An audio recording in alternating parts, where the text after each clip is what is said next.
Brilliant study സെൻറ്ററിൽ നിന്ന് Thrissur medical കോളേജിലേക്ക് ചേക്കേറിയ ചുണക്കുട്ടികളാണ് ഇപ്പം നമ്മുടെ കൂടെ ഉള്ളത്. അപ്പം ഇവരുടെ ജീവിതത്തിലെ ഏറ്റവും വലിയ ആഗ്രഹം സാധിച്ചിട്ട് അവരുടെ ജീവിതത്തിൻ്റെ ഒരു ഘട്ടത്തിലേക്ക് കടന്നിരിക്കുകയാണ്. അപ്പം ഈ ഒരു ലൈഫ് എങ്ങനെയാണ്, നീറ്റ് എക്സാംസിൻ്റെ പ്രിപ്പറേഷൻ എങ്ങനെയായിരുന്നു എന്നുള്ളതൊക്കെ അവരോട് നമുക്ക് ചോദിച്ചറിയാം. അപ്പോൾ ആദ്യം നമുക്ക് ഇവരെ ഒന്ന് പരിചയപ്പെടാം കേട്ടോ. എൻ്റെ പേര് ശ്രീശാന്ത്, ഞാൻ പാലക്കാട് തന്നെ ടൗണിലാണ്.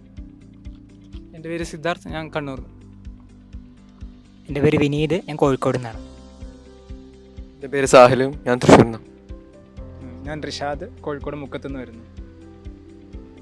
എൻ്റെ പേര് ഫിനു, ഞാൻ കോഴിക്കോട്. എൻ്റെ പേര് അൻസിയ, ഞാൻ വടകരയിൽ നിന്ന് വരുന്നു. എൻ്റെ പേര് റാണിയ, ഞാൻ മലപ്പുറം നിലമ്പൂരിൽ നിന്ന് വരുന്നു. എൻ്റെ പേര് റിയ, ഞാൻ വടകരയിൽ നിന്ന് വരുന്നു. എൻ്റെ പേര് അൻഷിത, ഞാൻ മലപ്പുറം മഞ്ചേരിയിൽ നിന്ന് വരുന്നു. എൻ്റെ പേര് ജബ, ഞാൻ കണ്ണൂർ.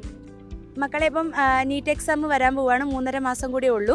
അപ്പം ഈ അവസാന ഘട്ടത്തിൽ എങ്ങനെയായിരിക്കണം പ്രിപ്പറേഷൻസ് എന്നുള്ളതിന് ചെറിയൊരു സജഷൻസ് പറയാമോ? ഫിസിക്സിൽ മെയിനായിട്ട് ഇക്വേഷൻ ബുക്ക് റിവൈസ് ചെയ്യാണ് ഞാൻ ചെയ്തത്. ഇക്വേഷൻ ബുക്ക് ഇല്ലാത്തവരാണെങ്കിൽ ഇനിയും ഉണ്ടാക്കാനുള്ള ടൈമുണ്ട്. പിന്നെ കെമിസ്ട്രിയിൽ ഇനോർഗാനിക് കെമിസ്ട്രി ആണെങ്കിൽ മെയിനായിട്ട് ടെക്സ്റ്റ് വായിക്കുക. ഓർഗാനിക്കിൽ റിയാക്ഷൻസ് ഒക്കെ റിവൈസ് ചെയ്യുക. പിന്നെ ഫിസിക്കൽ ഇതേപോലെ ഫിസിക്സും പോലെ തന്നെ ഇക്വേഷൻ ബുക്ക് റിവൈസ് ചെയ്യുക. ബയോളജി ആണെങ്കിൽ ഞാൻ NCERT തന്നെ വായിച്ചു.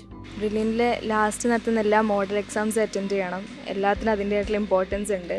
ഇപ്പോൾ നീറ്റ് എക്സാമിൻ്റെ തലേ ദിവസത്തെ എക്സാം വേണമെങ്കിൽ വരെ അതിൻ്റെയുള്ള ചോദ്യം നീറ്റ് എക്സാമിന് വരാം. എല്ലാ ഇതും ഓൺലൈനും ഓഫ്ലൈനും അറ്റൻഡ് ചെയ്യേണ്ടതാണ്.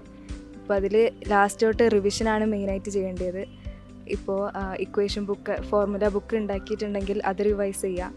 ഇപ്പോൾ ബയോളജി NCERT മാത്രമേ ഞാൻ വായിച്ചിട്ടുള്ളൂ. പിന്നീട് കെമിസ്ട്രിയിൽ ഇൻ ടെക്സ്റ്റും അതേപോലെ തന്നെ പുറമേയുള്ള ക്വസ്റ്റ്യൻസും ചെയ്തിട്ടുണ്ട്. ഫിസിക്സിൽ പ്രീവിയസ് ഇയർ ക്വസ്റ്റ്യൻസിലാണ് ഞാൻ കൂടുതൽ ഇമ്പോർട്ടൻസ് കൊടുത്തത്.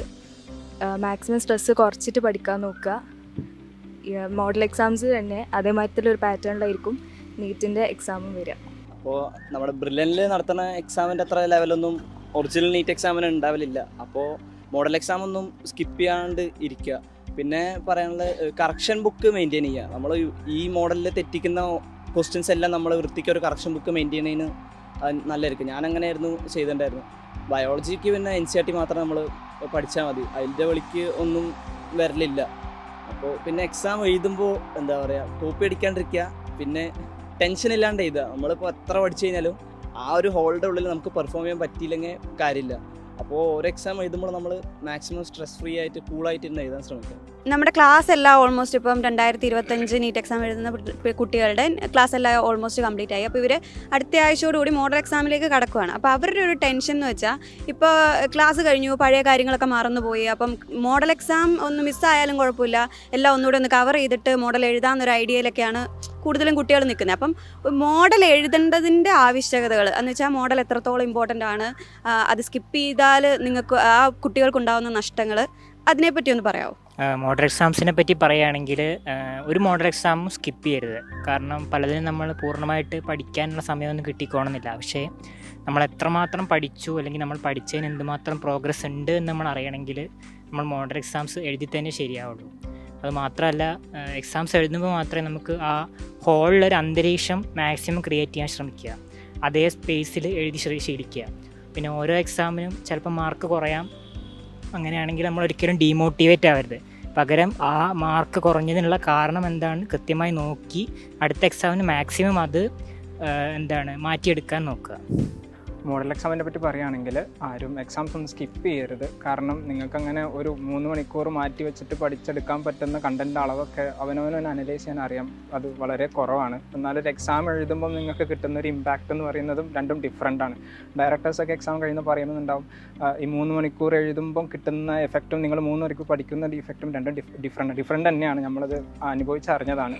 അതുപോലെ തന്നെ ഇപ്പോൾ പരീക്ഷ എഴുതുന്ന സമയത്ത് ഞാൻ നീറ്റ് എഴുതുന്നതിന് മുന്നേ എൻ്റെ കൂട്ടുകാരൻ ഹനീൻ എൻ്റെ റൂമിലുണ്ടായിരുന്നതാണ്. അവൻ ഇറങ്ങുന്നതിന് മുന്നേ എൻ്റെ സിറ്റുവേഷൻസ് എല്ലാം അവനറിയാം, ഞാൻ എക്സാംസ് എങ്ങനെ എഴുതണമെന്ന് അറിയാം. അപ്പോൾ അവൻ എന്നോട് പറഞ്ഞിരുന്നു, റിഷാദ് നീ ചിലപ്പോൾ വായിക്കുമ്പം ഒരു ക്വസ്റ്റ്യൻ കിട്ടിയെന്ന് വരില്ല, ആ ക്വസ്റ്റ്യൻ പിടിച്ചവിടെ ഇരിക്കരുത്, അപ്പോൾ വിട്ടോണം, അടുത്ത ക്വസ്റ്റ്യനിലേക്ക് ചാടിക്കോണം. അതുപോലെ തന്നെ നിങ്ങളും അതൊരു നല്ല മെത്തേഡാണ്. ഒരു ക്വസ്റ്റ്യൻ കിട്ടില്ല വെച്ചാൽ നമ്മളവിടെ സ്പെൻഡ് ചെയ്യുന്ന സമയം വളരെ വേസ്റ്റ് ആവുള്ളൂ. പക്ഷേ രണ്ടാമത്തെ റൗണ്ടിൽ നമ്മൾ നോക്കുമ്പോൾ നമുക്ക് ആ ക്വസ്റ്റ്യൻസ് കിട്ടും. അപ്പോൾ ബേജാറാവാതിരിക്കുക. മാർക്ക് കുറയും കൂടും. എൻ്റെ സ്കോഴ്സ് എല്ലാം ഭയങ്കര ഫ്ലക്ച്വേറ്റിംഗ് ആയിരുന്നു. ചിലപ്പോൾ കൂടും, ചിലപ്പോൾ നല്ലോണം ഇറങ്ങും. ഒരു സമയത്ത് 600 മുകളിൽ നിൽക്കും, ഒരു സമയത്ത് 500 550 വരെ വരും. പക്ഷേ അതിനൊക്കെ അത്ഭുതമായിട്ടാണ് അവസാന ദിവസം നടന്നത്. അപ്പം അതുവരെയുള്ള സ്കോറൊന്നും വെച്ചിട്ട് നിങ്ങൾ അനലൈസ് ചെയ്യരുത്. എന്ത് നടക്കുമെന്ന് നമുക്ക് പ്രതീക്ഷിക്കാൻ പറ്റില്ല. പടച്ചോൻ എന്തോ കരുതിയിട്ടുണ്ട്, അതനുസരിച്ച് അവസാനം നടക്കും. ബേജാറാവാതിരിക്കുക, ടെൻഷൻ അടിക്കാതെ എക്സാംസ് എല്ലാം ഫേസ് ചെയ്യുക. മാർക്ക് കുറഞ്ഞാലും പോട്ടെ, അടുത്തതിന് ശരിയാവും. അത് ആ ഒരു മൂഡിലെടുക്കുക. ജോർജ് സാറും മറ്റൊക്കെ പറയുന്നതാണ്, ആ ഒരു മൂഡിലെടുക്കുക. ഹാപ്പി ആയിട്ടിരിക്കുക, എല്ലാം ഉസാറാവും. ഇവരൊക്കെ പറഞ്ഞ പോലെ തന്നെ മോഡൽ എക്സാം ഒന്നും സ്കിപ്പ് ചെയ്യാതിരിക്കുക. അതിപ്പോൾ നമ്മൾ ഫുള്ള് പഠിച്ചിട്ട് ഒരിക്കലും നമ്മളൊരു എക്സാം എഴുതൂല, കാരണം അത്രയും ഉണ്ടാവും. ലാസ്റ്റ് ഒക്കെ ആകുമ്പോൾ ഒരുപാട് ടോപ്പിക്സ് വരുമല്ലോ. പിന്നെ ലാസ്റ്റ് 1 മന്തിൽ ഡെയിലി ഒരു 2 പേപ്പറൊക്കെ ചെയ്യാൻ ശ്രമിക്കുക. ഒന്ന് എന്തായാലും ചെയ്യാം, 2 പറ്റുമെങ്കിൽ ചെയ്യാം. പിന്നെ ബ്രില്യൻറ്റിൻ്റെ റെഫറൻസ് സൗകര്യം, ഞാനൊക്കെ ഫുള്ള് റെഫറൻസ് ഇരുന്ന് പഠിച്ച ഒരാളാണ്. അപ്പോൾ ഹോസ്റ്റലിൽ ഇരുന്ന് പഠിക്കാൻ ബുദ്ധിമുട്ടുണ്ടെങ്കിൽ റെഫറൻസ് ഒന്ന് നോക്കി നോക്കാം, നല്ലതായിരിക്കും. കുറേ ടൈം നമുക്ക് മിസ്സാവാതെ യൂട്ടിലൈസ് ചെയ്യാൻ പറ്റും. അപ്പോൾ നല്ലോണം പഠിക്കാം. All the best.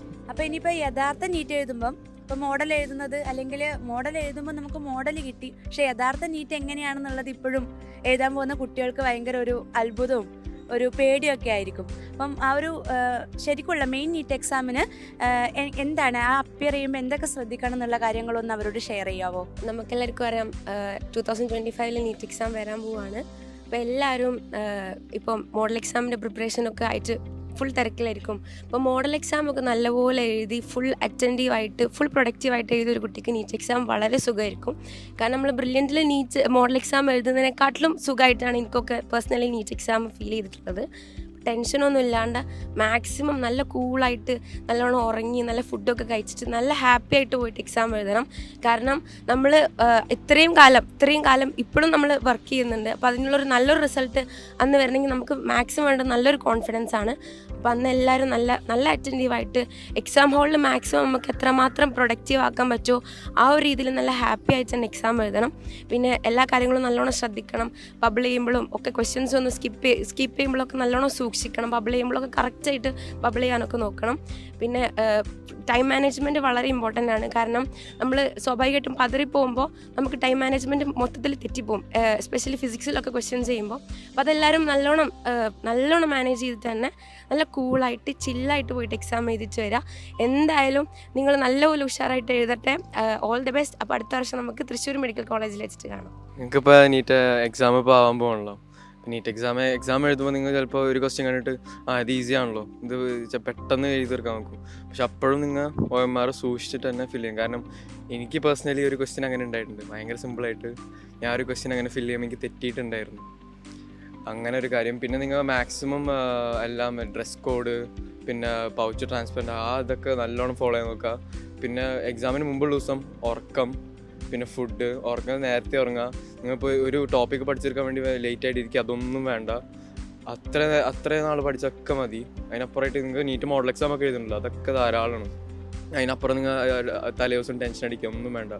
കാമായിട്ട് റിലാക്സ് ആയിട്ട് ഉറങ്ങുക, രാവിലെ എണീക്കുക, നല്ലൊരു ബ്രേക്ക്ഫാസ്റ്റ് കഴിക്കുക, എന്നിട്ട് നേരിട്ട് നീറ്റ് എക്സാമിന് പോവുക. ടെൻഷൻ്റെ ഒരു ആവശ്യമില്ല. ഇപ്പം എക്സാമിന് റിവൈസ് ചെയ്യുമല്ലോ, ഓൾറെഡി എല്ലാം പഠിച്ചു കഴിഞ്ഞിട്ടുണ്ടാവും കുട്ടികൾ. അപ്പം അവർ റിവൈസ് ചെയ്യുമ്പം നിങ്ങൾ ഇത്രയും നാൾ പഠിച്ച ആ ഒരു രീതിയിലാണോ പഠിക്കേണ്ടത്, അതോ റിവിഷന് വേണ്ടി വേറെ തന്നെ ഒരു ടൈം ടേബിൾ ഉണ്ടോ, അല്ലെങ്കിൽ റിവിഷൻ ചെയ്യുമ്പോൾ ശ്രദ്ധിക്കേണ്ട കാര്യങ്ങൾ എന്താണെന്നുള്ളതൊന്ന് പറയാമോ?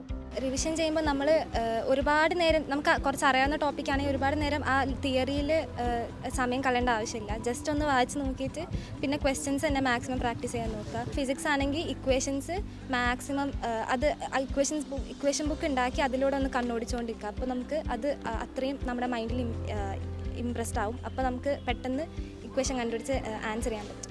നമ്മൾ എന്തായാലും മൊത്തം പഠിച്ച് തീരൂല. അപ്പോൾ ആ പഠിക്കുന്ന ടോപ്പിക്ക് വൃത്തിക്ക് പഠിച്ച് അങ്ങനെ പോവാം. നീറ്റ് എക്സാമിൻ്റെ മുന്നേ മാക്സിമം ബയോളജി ഫുള്ളായിട്ട് കവർ ചെയ്യാൻ നോക്കുക. അതന്നെ നല്ലോണം റിവൈസ് ചെയ്യുക. ഇപ്പോൾ നീറ്റ് എക്സാമിന് നമുക്ക് മനസ്സിലാവില്ല, ഇപ്പോൾ ചാടി കയറി അങ്ങ് ആൻസർ ചെയ്യും, അത് പാടില്ല. പിന്നെ റിവൈസ് ചെയ്യുമ്പോൾ ഫിസിക്സ് നല്ലോണം ഇക്വേഷൻസ് വെച്ച് പഠിക്കുക. എന്നിട്ട് ക്വസ്റ്റ്യൻസ് തന്നെ ചെയ്യുക. ഇക്വേഷനിൽ മാത്രം ഇരിക്കാണ്ട് ഇക്വേഷൻസ് വേഗം ജസ്റ്റ് റിവൈസ് ചെയ്ത് പോവുക. എന്നിട്ട് നല്ലോണം ക്വസ്റ്റ്യൻസ് ചെയ്യുക. ലാസ്റ്റ് എന്ന് വെച്ചിട്ട് ഇപ്പോൾ മോഡൽ എക്സാമാന്ന് വെച്ചിട്ട് ഇക്വേഷൻ അങ്ങനെ നിൽക്കരുത്. ക്വസ്റ്റ്യൻസ് തന്നെ നല്ലോണം ചെയ്യുക. എന്നാൽ തന്നെ നല്ലോണം തിയറി നമുക്ക് ഓർമ്മ വന്നോളും. പിന്നെ കെമിസ്ട്രി അതുപോലെ തന്നെ ഓർഗാനിക്കും നല്ലോണം റിയാക്ഷൻസ് എല്ലാം വായിക്കുക. പിന്നെ ഇൻഓർഗാനിക്കും ബയോ പോലെ നല്ലോണം റിവൈസ് ചെയ്യുക. ഇപ്പോൾ എല്ലാവരും പഠിക്കുന്ന തിരക്കിലെല്ലായിരിക്കും, എല്ലാവരും നന്നായി പ്രിപ്പയർ ചെയ്യുക. പിന്നെ ഇപ്പം ഫിസിക്സും കെമിസ്ട്രിയിലാണെങ്കിൽ എല്ലാവരും പറഞ്ഞ പോലെ ഇക്വേഷൻസും കാര്യമൊക്കെ ഇക്വേഷൻ ബുക്കും കാര്യമൊക്കെ ഉണ്ടാവുമല്ലോ, എല്ലാം നോക്കി പോവുക. ഇനിയിപ്പം ബയോളജിക്കൊക്കെ ഇപ്പോൾ നിങ്ങൾ ഓൾറെഡി പഠിച്ച ടോപ്പിക്ക് വീണ്ടും വീണ്ടും വായിക്കുന്നതിന് നല്ല കുറച്ച് അറിയാത്ത ടോപ്പിക്കെല്ലാം കുറച്ചൊന്ന് ഫോക്കസ് ചെയ്ത് നോക്കുക. അതുപോലെ ഇപ്പോൾ എക്സാം എഴുതി കഴിഞ്ഞ് ഇപ്പം ചില ക്വസ്റ്റ്യൻസ് നിങ്ങൾക്ക് അറ്റൻഡ് ചെയ്യാൻ പറ്റിയില്ല, ആ ടോപ്പിക്സ് ഒക്കെ ഒന്ന് വായിച്ച് നോക്കുക. പിന്നെ മാത്രമല്ല നമ്മളെ ബ്രില്യൻ്റ് ടീച്ചേഴ്സൊക്കെ ഓരോ ടൈം ടേബിൾ നിങ്ങൾക്ക് പറഞ്ഞു തരുന്നുണ്ടാവല്ലോ, അത് വെച്ച് ഫോളോ ചെയ്താൽ തന്നെ ക്രാക്ക് ചെയ്യാവുന്നതേ ഉള്ളൂ. Brilliant Study Center, India's #1 coaching center for NEET and JEE.